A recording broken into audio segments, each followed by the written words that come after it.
Hello friends, आज हम इस वीडियो में महेश कुमार बंडवाल की एनसीईआरटी पर आधारित सम्मान अध्ययन बुक जो कि 8वीं सीरीज के नाम से आई है, उस किताब से हम भारत का भूगोल अध्याय 7 कृषि एवं पशुपालन का पार्ट 2 देखेंगे, जिसमें महत्वपूर्ण प्रश्नों को डिस्कस करेंगे। ध्यान रखिएगा, इससे पहले ऑलरेडी हमने इतिहास और राज्य व्यवस्था से संबंधित सभी अध्यायों को हमने कवर कर लिया है। इन सभी वीडियो का लिंक डिस्क्रिप्शन में दिया हुआ है या फिर आप प्ले लिस्ट में जाके देख सकते हैं। ठीक, तो चलिए फिर देखते हैं अध्याय 7 का पार्ट 2। पार्ट 1 में हमने 30 क्वेश्चंस को ऑलरेडी हमने सॉल्व करा रखा है, उस वीडियो का भी लिंक डिस्क्रिप्शन में दिया हुआ है। ठीक, तो चलिए फिर शुरू करते हैं आज का सेशन। आज का सेशन में हम लोग 31 से देखेंगे और जो भी बचे हुए प्रश्न है उसको आज हम खत्म करेंगे। चलिए, आज का सवाल है, भारत में फसलों के सकल क्षेत्रफल में से खाद्यान्नों का हिस्सा है। बताना है, भारत में फसलों के सकल क्षेत्रफल में से खाद्यान्नों का हिस्सा कितना है। 70% से अधिक, या फिर 60 से 70% के मध्य, या फिर 50 से 60% के मध्य, या फिर 50% से कम। सही आंसर है ए ऑप्शन, 70% से अधिक। ध्यान रखिएगा, भारत में फसलों के सकल क्षेत्रफल में खाद्यान्नों के अंतर्गत शामिल है क्षेत्रफल 70% से अधिक है, जिसमें चावल, गेहूं, चना, मटर आदि फसलें शामिल है। इसके अधिक उत्पादन लेने तथा कृषि क्षेत्रफल को बढ़ाने के लिए बंजर भूमि को खेती के उपयुक्त बनाया जा रहा है। ठीक है, तो चलिए फिर लेते हैं अगला सवाल। अगला सवाल है IR-20 और रत्ना दो प्रमुख किस्में हैं, किसकी हैं ये। गेहूं की, बाजरा की, ज्वार की, या फिर धान की। बताना है कि IR-20 और रत्ना ये दो प्रमुख किस्म हैं, किसकी किस्में हैं। गेहूं की, बाजरा की, ज्वार की, या फिर धान की। सही आंसर है धान की, अर्थात यहाँ पे डी ऑप्शन सही है। ध्यान रखना है, IR-20 और रत्ना ये दोनों चावल या फिर धान की प्रमुख किस्में हैं। पूर्वी भारत में 3 प्रकार के चावल की खेती की जाती हैं, एक है अमन, दूसरा है ओस और तीसरा है बोरो। ये तीनों से यह सवाल पूछे जा सकते हैं, ध्यान रखिएगा। ठीक है, पूर्वी भारत में 3 प्रकार के चावल की खेती की जाती हैं, अमन, ओस और बोरो। अमन शीतकालीन में किया जाता है, जबकि शरदकालीन में ओस और ग्रीष्मकालीन में बोरो के नाम से यहाँ पे चावल की खेती की जाती है। ठीक है, चलिए अगला सवाल लेते हैं। अगला सवाल है, महाराष्ट्र में निम्नलिखित में से कौन सी एक फसल श्वेत स्वर्ण व्हाइट गोल्ड के नाम से भी जानी जाती है। ऑप्शन है गेहूं, मक्का, गन्ना, या फिर कपास। सही आंसर है सी ऑप्शन, कपास। ध्यान रखिएगा, कपास एक नकदी फसल है जिससे रुई तैयार होती है या फिर रुई को तैयार की जाती है। महाराष्ट्र में से व्हाइट गोल्ड या फिर श्वेत स्वर्ण के नाम से जाना जाता है। कपास के उत्पादन के लिए काली मिट्टी सबसे उपयुक्त होती है, इसीलिए इस मिट्टी को काली कपास मिट्टी भी कहते हैं और इस मिट्टी का सर्वाधिक विस्तार महाराष्ट्र क्षेत्र में पाया जाता है। ठीक है, चलिए अगला सवाल लेते हैं। अगला सवाल है, राष्ट्रीय बागवानी परिषद बोर्ड की स्थापना हुई थी, कब हुई थी। 76 में, 87 में, 84 में, या फिर 2002 में। सही आंसर है यहाँ पे सी ऑप्शन, 1984। सोसाइटी पंजीकरण अधिनियम 1860 के अंतर्गत राष्ट्रीय बागवानी परिषद की स्थापना वर्ष 1984 में एक स्वायत्त सोसाइटी के रूप में की गई थी और इसका मुख्यालय हरियाणा के गुरुग्राम में स्थित है। ठीक है, चलिए अगला सवाल लेते हैं। अगला सवाल है, फसल चक्र क्रॉप रोटेशन को अपनाने से क्या होती हैं। भूमि की उत्पादन क्षमता बढ़ जाती है, या फिर फसल का उत्पादन बढ़ जाता है, या फिर भूमि में जल की मात्रा बढ़ जाती है, या फिर फसलों में कीड़ों द्वारा हानि को रोकने की क्षमता बढ़ती है। सही आंसर है यहाँ पे ए ऑप्शन, फसल चक्र से होता क्या है, यहाँ पे भूमि की उत्पादन क्षमता बढ़ जाती है। भूमि की उर्वर शक्ति को लंबी अवधि तक बनाए रखने के लिए क्रमिक रूप से फसल चक्र पद्धति को अपनाया जाता है। यह मिट्टी क्षारण को भी कम करने में सहायक है, फसल चक्र। ठीक, चलिए अगला सवाल लेते हैं। अगला सवाल क्या है यहाँ पे, सवाल है, चाय का उत्पादन कहाँ होता है। पर्वत पर, पठार पर, या फिर पर्वतीय घाटी पर, या पहाड़ी ढाल पर। सही आंसर होगा पहाड़ी ढलानों पर, डी ऑप्शन सही है। चाय की खेती के लिए, ध्यान रखिएगा, चाय के लिए खेती के लिए ढालयुक्त भूमि आवश्यकता होती है, जहाँ पे जल निकासी आसानी से हो सके। और चाय के उत्पादन के लिए 150 से लेकर के 200 सेंटीमीटर वर्षा की आवश्यकता होती है, जहाँ तापमान 25 डिग्री से 30 डिग्री सेंटीग्रेड तक आवश्यक होती हैं। ऐसी परिस्थितियाँ प्रायः आपको कहाँ देखने को मिलेगी? पहाड़ी ढालों पर ही देखने को मिलेंगी। दार्जिलिंग की पहाड़ी इसके लिए आदर्श परिस्थितियों का निर्माण करती हैं, जहाँ पे देखेंगे आप चाय की खेती अच्छा खासा मात्रा में की जाती हैं। चलिए लेते हैं अगला सवाल। अगला सवाल है कि दलहनी फसलों के उत्पादन हेतु कौन सा तत्व आवश्यक है? क्रोमियम, कोबाल्ट, आयोडीन या फिर सोडियम? ध्यान रखिएगा, राइबोजियम दलहनी फसलों की जड़ों में पाए जाने वाला बैक्टीरिया है। राइबोजियम द्वारा नाइट्रोजन स्थिरीकरण के लिए आवश्यक तत्व कोबाल्ट है, जो कि B12 के संश्लेषण में सहायक होता है, और यह प्रकाश संश्लेषण, वाष्पोत्सर्जन एवं पौधे की वृद्धि के लिए आवश्यक होता है। अर्थात यहाँ पे बी ऑप्शन ही क्या होगा? सही होगा। अगला सवाल लेते हैं। सवाल रहेगा, रबड़ की फसल के संदर्भ में निम्नलिखित में से कौन सा कथन सत्य है? पहला है, यह भूमध्य रेखीय क्षेत्र की फसल है। इस फसल के लिए 50 सेंटीमीटर से कम वर्षा की आवश्यकता होती है। ये भी दोनों होगा या फिर उपर्युक्त में से कोई नहीं। किसके बारे में पूछा गया है? रबड़ के बारे में पूछा गया है। ठीक है, तो याद रखना है यहाँ पे पहला कथन सही है। रबड़ भूमध्य रेखीय क्षेत्र की फसल है, परंतु विशेष परिस्थितियों में उष्ण और उपोष्ण क्षेत्रों में भी ये उगाई जाती हैं। भारत में केरल रबड़ का प्रमुख उत्पादक कब देखेंगे तो संपूर्ण उत्पादन का लगभग 90% किया जाता है। ठीक है, तो यहाँ पे सही आंसर ये ऑप्शन है। बी ऑप्शन गलत दिख रहा है। इस फसल के लिए 50 सेंटीमीटर से कम वर्षा की आवश्यकता होती है, ये यहाँ पे कथन गलत है। ठीक है, आप लोग कमेंट करके बताइएगा कि इस फसल के लिए कितना सेंटीमीटर वर्षा की आवश्यकता होती है। चलिए हम ही बता देते हैं, क्योंकि आप लोग, मुझे पता है कि आप लोग मेहनत नहीं करते हैं और करना चाहते भी नहीं हैं। ठीक है, तो ध्यान रखिएगा यहाँ पे रबड़ फसल के लिए 200 सेंटीमीटर, कितना? 200 सेंटीमीटर से अधिक की वर्षा की आवश्यकता होती है। ठीक है, 200, माफ़ कीजिएगा, 200 सेंटीमीटर, ये तो हमने डिग्री लिख दिया था। 200 सेंटीमीटर वर्षा की आवश्यकता होती है। 200 सेंटीमीटर से अधिक आप कह सकते हैं। ठीक है, चलिए, तो ये भी कथन गलत है, पहला कथन सही है। चलिए 39 नंबर सवाल लेते हैं। सवाल 39 में क्या है? सवाल है, कृषि में शून्य जुताई के क्या लाभ हैं? सवाल है, कृषि में शून्य जुताई के क्या लाभ हैं? ऑप्शन दे रखा है, पिछली फसल अवशेषों को जलाए बिना गेहूं की बुआई संभव है, बिल्कुल सही है। कृषि शून्य की जुताई के ये लाभ हैं कि पिछली फसल अवशेषों को जलाए बिना गेहूं की बुआई संभव है। भी कथन दे रखा है, चावल की नए पौधे की नर्सरी बनाए बिना धान के बीजों का नम मृदा में सीधे रोपण संभव है, ये भी सही है। और इसके बाद है कि मृदा में कार्बन पृथक्करण संभव है, ये भी सही है। यहाँ पे सही आंसर क्या होगा? डी ऑप्शन, उपर्युक्त में से सभी। हो सकता है आपके मन में ये सवाल आ रहा हो कि कृषि में शून्य जुताई क्या है? तो याद रखनी है, शून्य जुताई वह प्रक्रिया है जिसमें भूमि की पूर्व तैयारी और मृदा को विक्षुब्ध करे बिना पिछली फसल की खूंटियाँ मौजूद हैं में बीजों ड्रिल्स के माध्यम से बोया जाता है। ठीक है, सिंपल सा आपको याद रखना है कि जो शून्य जुताई वह प्रक्रिया है जिसमें भूमि की पूर्व तैयारी और मृदा को विक्षुब्ध करे बिना पिछली फसल की खूंटियाँ मौजूद है, उसी में बीजों के द्वारा बीजों को ड्रिलर्स के माध्यम से बोया जाता है, ड्रिल करके। ठीक है, तो ये है शून्य जुताई। ठीक है, कृषि की शून्य जुताई। चलिए लेते हैं अगला सवाल।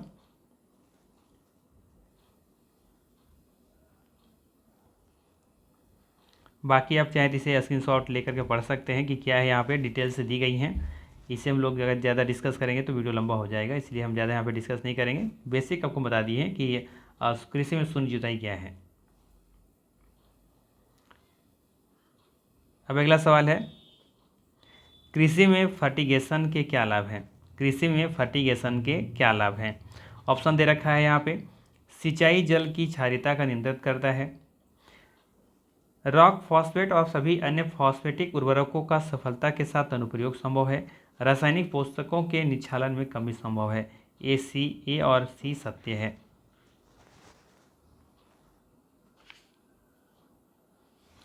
सही आंसर है यहाँ पे डी ऑप्शन, ए और सी सत्य है। पहला कथन सही है यहाँ पे। कृषि में फर्टिगेशन के क्या लाभ हैं, तो ये सिंचाई जल की क्षारीयता का नियंत्रण कंट्रोल करता है, बिल्कुल सही है। और साथ ही ये रासायनिक पोषकों के निच्छलन में ये कम भी यहाँ से इससे संभव है। कृषि में फर्टिगेशन के लाभ ये हैं, ठीक है। तो यहाँ पे डी ऑप्शन सही है। अब हो सकता है मन में सवाल हो कि फर्टिगेशन आखिर क्या है, तो ध्यान रखिएगा। फर्टिगेशन पानी और पोषक तत्वों को सीधे फसल की जड़ में क्षेत्र में पहुंचाता है, जिससे जलभराव की संभावना कम होती है और पोषक तत्वों की लीचिंग अर्थात बहाव कम होता है। इससे पोषक तत्व पौधे के लिए लंबे समय तक उपलब्ध रहते हैं, जिससे अपव्यय और पर्यावरण प्रभाव कम होते हैं, ठीक है। चलिए, तो यहाँ पे इस हिसाब से देखेंगे, मेरा जो डिफिनेशन था उस आधार अकॉर्डिंग आप देखेंगे कि पहला और सी, ए और सी बिल्कुल ही सही है। चलिए अगला सवाल लेते हैं।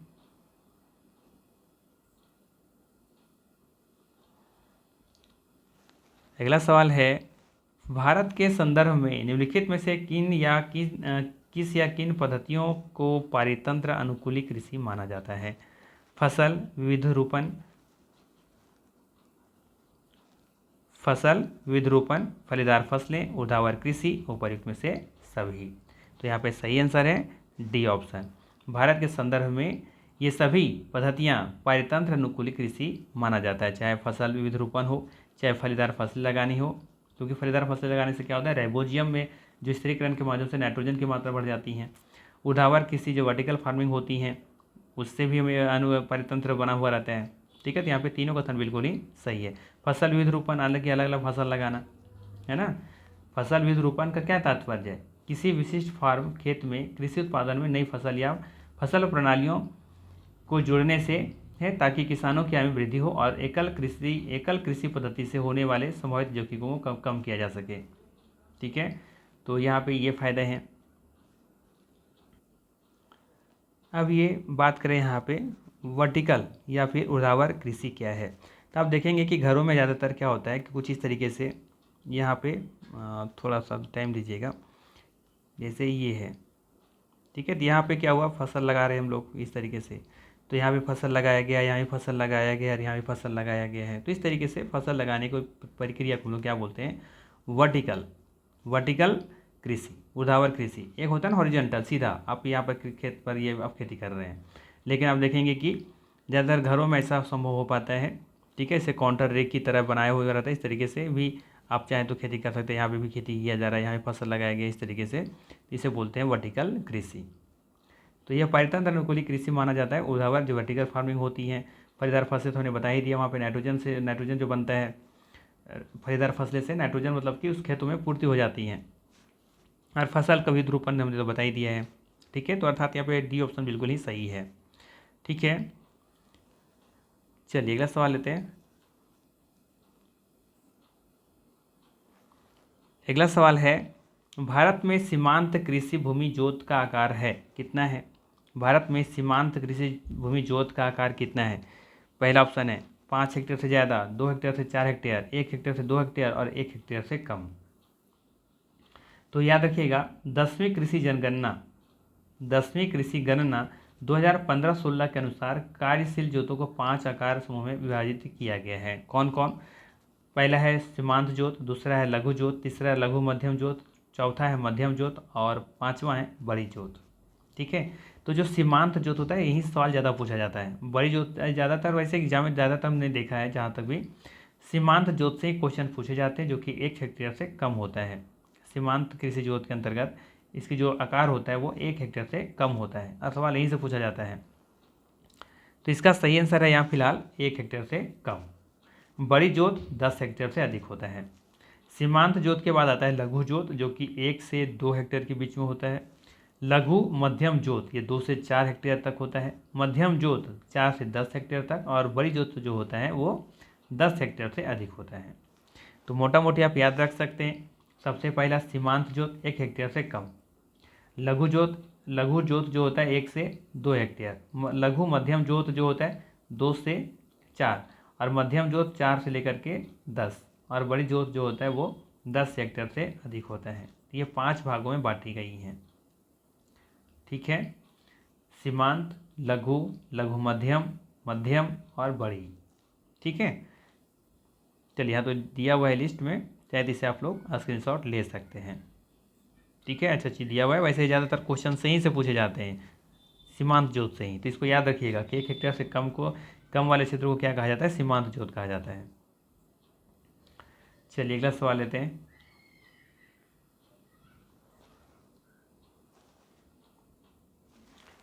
अगला सवाल है, निम्न में से कौन सी फसल व्यापारिक नहीं है?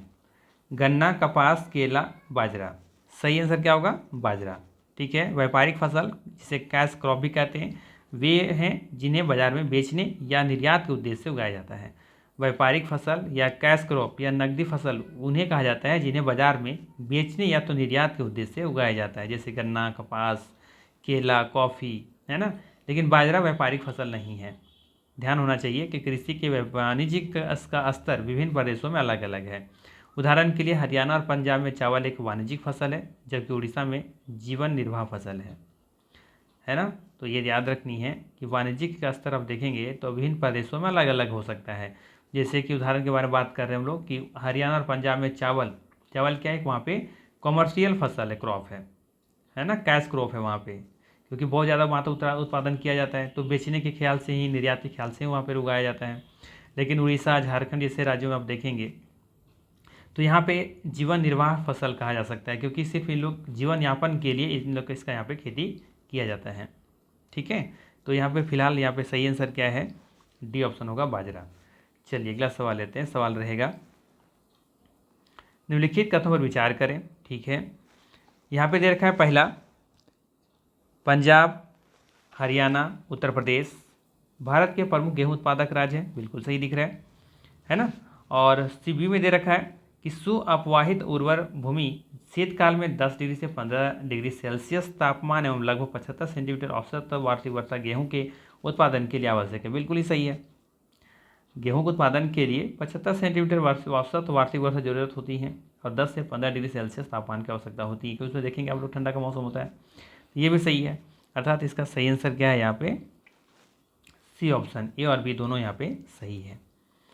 चलिए अगला सवाल लेते हैं। अगला सवाल है, मैक्रोनी गेहूं का वनस्पति नाम क्या है? मैक्रोनी गेहूं का वनस्पति नाम क्या है? सही आंसर है यहाँ पे ट्रिटिकम ड्यूरम। ध्यान रखिएगा, मैक्रोनी गेहूं का वानस्पतिक नाम क्या है? Triticum durum. चलिए अगला सवाल लेते हैं। Question number 46। सवाल है, फसल और उसके सर्वप्रथम उत्पादक राज्य के निम्नलिखित युगों में से कौन सा सही नहीं है?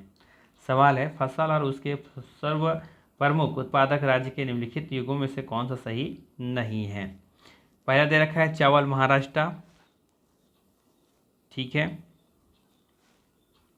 इसके बाद है गेहूं उत्तर प्रदेश, कपास गुजरात, राई सरसों राजस्थान। तो आप देखेंगे कि वर्ष 2021-22 के अंतरिम अनुमान के अनुसार चावल में पश्चिम बंगाल, गेहूं में उत्तर प्रदेश, कपास में गुजरात तथा राई एवं सरसों में राजस्थान प्रथम स्थान पर है। ठीक है, तो पहला जो दे रखा ऑप्शन यही सही मैच नहीं है। सही आंसर है यहाँ पे ए ऑप्शन, चावल। चावल आप देखेंगे, चावल के उत्पादन में सबसे जो अभी फ्रंट लाइन पे चल रहा है जो राज्य, वो है पश्चिम बंगाल। गेहूं में उत्तर प्रदेश सही है, कपास गुजरात ये भी सही है, और राई सरसों या राजस्थान बिल्कुल सही है। चलिए अगला सवाल लेते हैं। अगला सवाल है, निम्नलिखित में से कौन सी फसल न्यूनतम जल दक्ष लीस्ट वाटर एफिशिएंट फसल है? सवाल क्या है, निम्नलिखित में से कौन सी फसल न्यूनतम जल दक्ष लीस्ट वाटर एफिशिएंट फसल है? यानी कि एक ऐसा फसल का नाम बताना है जो जिसको जल की मात्रा, पानी की मात्रा बहुत कम होती है। ऑप्शन दे रखा है गन्ना, सूरजमुखी, बाजरा, अरहर। कौन ऐसा फसल है जो कि पानी के बहुत कम मात्रा से भी काम चल जाएगा?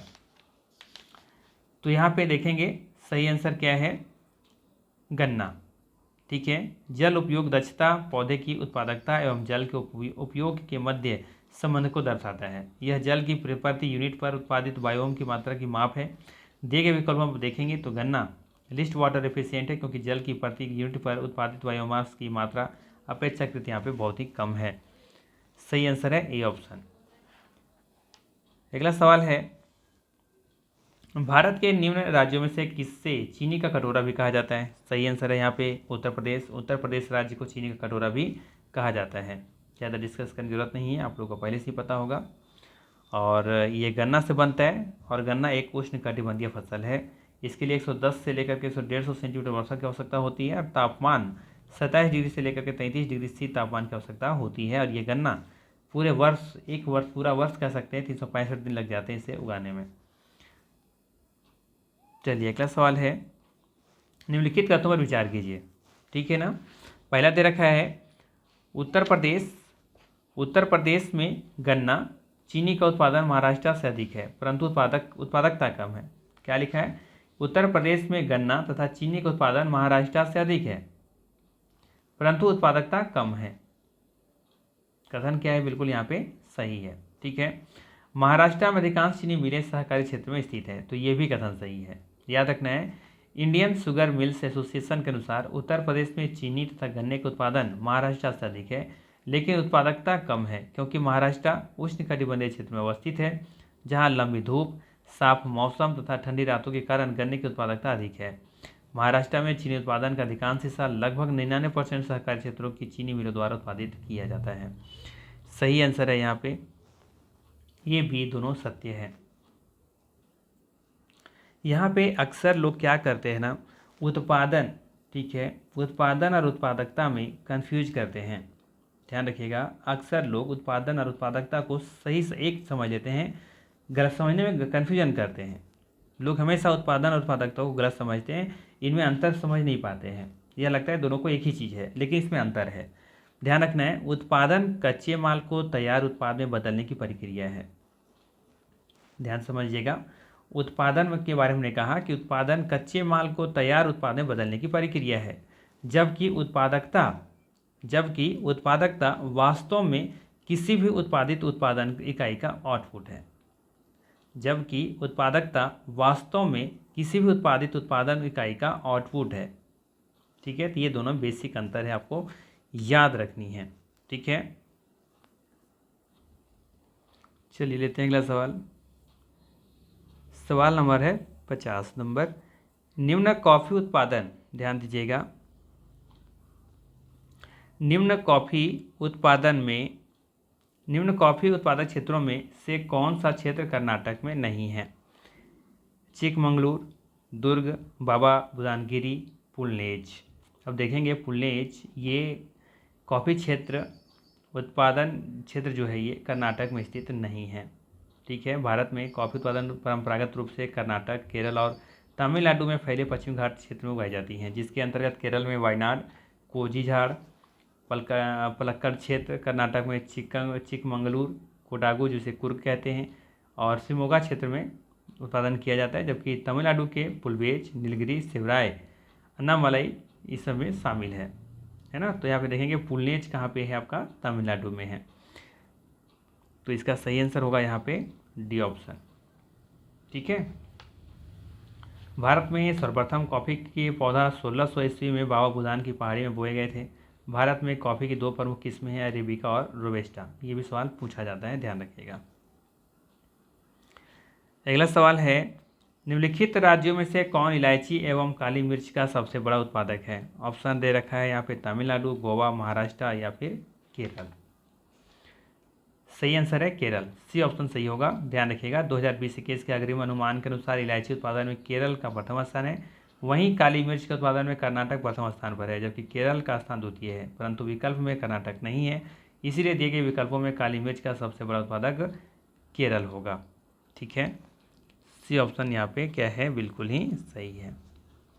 चलिए अगला सवाल लेते हैं। सवाल है यहाँ पे कि कौन सुमेलित नहीं है।